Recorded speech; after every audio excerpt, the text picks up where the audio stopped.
yozadi. 3-4 hostel bo'lsa. Kimdir bormi? Где вы? Assalomu alaykum. Kimdir bormi? Keling. Sizlarda 40 yoshli Shahnoz opa ishlayaptilarmi? Yo'q, ular ishdan ushlab ketdilar. Nima farqi bor? 550 hostelda ishlab turib erga tegdilar-ku. Mendan bitta intervyu olib ko'ring. Keling.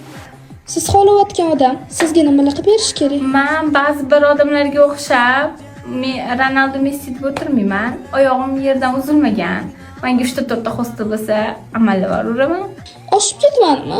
Yo'q, nimaga? Shahnoz opa 40 ga kirib erga tekkan. Men 25 yoshimda erga tega olmayman. Zato meni feysim tortadi. Bunaqa talablaringiz bilan 40 ga chiqsangiz kerak. Nimaga? Men даже direktimga Hilton degilar yozadi. Prosta ular meni tipim emasda. Ish qilib 557 hostelimiz yor ko'rsatuv bo'lib ketmasa bo'ldi. Lang oyoq yoshligimni